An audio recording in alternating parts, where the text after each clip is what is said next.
Welcome to this week's Saturday Travel and History Tip. We are back northbound on U.S. Highway 83, the road to nowhere. And today we will be visiting the South Dakota state capital. In part one of our traveling northbound on U.S. Highway 83, we went to Shamrock, Texas. In part two, we went to Liberal, Kansas. In part three, we went to Monument Rocks and Little Jerusalem Badlands State Park. In U.S. Highway 83 part four, we visited Oakley and the Fick Fossil Museum and the Buffalo Bill statue. And in part 5, we visited Nebraska and went to a Frank Lloyd Wright home and to the Bessie Tree Nursery in the Nebraska National Forest and Grasslands. But this week, we went to Pierre, South Dakota. We actually started our visit at Fort Pierre, which is across on the west side of the Missouri River. And what was really interesting is our GPS nor our phone knew what time it was. On the west side of the Missouri River is mountain time, and on the east side of the Missouri River is Central Time. So Fort Pierre, which lies on the west side, was in Mountain Time, and that's where our campground was, but the state capital lies in Pierre on the east side. I found it strange that two sister cities that are so close in geography actually are in two different time zones. Many of the times when this situation happens, they go ahead and stay in one or the other for cohesiveness, but not here. Claiming the entire region for France in 1743, Pierre Gaultier de la Verendrye and his two sons were the first Europeans to explore this region. These men buried a lead plate near the convergence of the Bad and Missouri rivers on March 30th, 1743, to stake their claim. 60 years later, the land was part of the 1803 Louisiana Purchase. John Jacob Astor's American Fur Company established Fort Pierre alongside the Missouri River in 1880. It was the largest, best equipped, and most significant fur trading and military fort on the western frontier. In 1913, school children found the century-old, once well-hidden plate protruding from the ground. A state historical marker indicates this place. The plate is in the historical collection at the South Dakota Heritage Center in Pierre. I wanted to go see the site where these school children found this plate, but actually I'm going to talk more about the plate and the South Dakota Heritage Center in next Saturday Travel and History Tip. Today we are going to focus on the state capital, and that is where we went next. We crossed the Missouri River and the time zone and walked the grounds of the beautiful state capital. A full 2 decades after Pierre became the capital was completed in 1910. The pure copper dome rises 165 feet. Elaborate mosaic floors, murals, and stained glass skylights decorate the rotunda. Pierre is the second smallest capital in the United States. Montpelier, Vermont is the smallest. On that evening, we simply toured the grounds and walked around the lake. We, the people of the United States, in order to form a more perfect union, establish justice, ensure domestic tranquility, provide for the common defense, promote the general welfare, and secure the blessings of liberty to ourselves and our posterity, do ordain and establish this Constitution for the United States of America, September 17th, 1787. And at the base of this is actually a time capsule. Many state capitals do have time capsules where they bury significant things to be opened up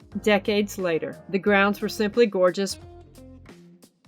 Across the way were several military memorials, some for the Revolutionary War patriots, the Korean and Vietnam War veterans, and this fountain representing and honoring the United States Marine Corps, Merchant Marine, Navy, and Army. It was a beautiful autumn day and the grounds were gorgeous and well manicured. The visitor center was under construction, however. Along the road we saw many of these statues, and these were former governors and important people in South Dakota history. We crossed over to Governor's Drive to go to see the governor's mansion, and on that day Governor Kristi Noem had invited rodeo queens to come to her home that evening. They were having a barbecue for them, and we spoke to the security guard for quite a while. He was a very kind man and answered a lot of our questions. As we continued to walk the grounds around the Capitol and the governor's mansion, we came across the Civil War monument that was erected in 1918 by the state of South Dakota in honor of the defenders of our nation. The next day, we got up and went back because we wanted to go inside after going through traditional screening, as you have to go through these days. Airport type screening was this day. And greetings from Kristi L. Noem, 33rd Governor, Pierre, South Dakota. And I was able to get this stamp, and I stamped the book that I obtained that was the self-guided tour booklet for the South Dakota State Capitol. This capitol is simply gorgeous, like many state capitals that we have taken you through. They're elegant and their architecture is fabulous.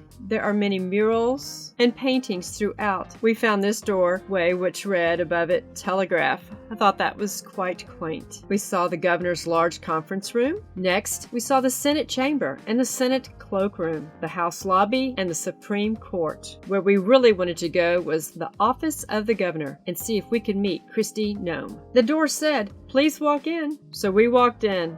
Were we ever surprised? The entire office was totally under construction. It was a mess and quite funny. We did see that they were trying to preserve the beautiful ceiling and light fixture. I guess we missed Kristi Noem. We think she is a fabulous governor and respect and appreciate her. Just outside the door is historical information on the fight for the Capitol. As you stand in front of the Capitol building, note that the words South Dakota are emblazoned on the front of the building with the letter U, which actually looks like a V, to emphasize the classical Roman influence upon the design. The copper outside cover of the dome was replaced in 1961. I recommend that you visit your state capitol and as many as you can. There is a tremendous amount of history to be learned. Most of the Capitol buildings have self-guided and guided tours, and I would encourage you to do that. They are always free and a great source of information. And as I always say, don't forget to send yourself a postcard, and we sent ourselves two. One for the state capitol and one for the Verendrye Plate. And next week, we will talk more about the Verendrye Plate and take you to the South Dakota Cultural Heritage Center. American history.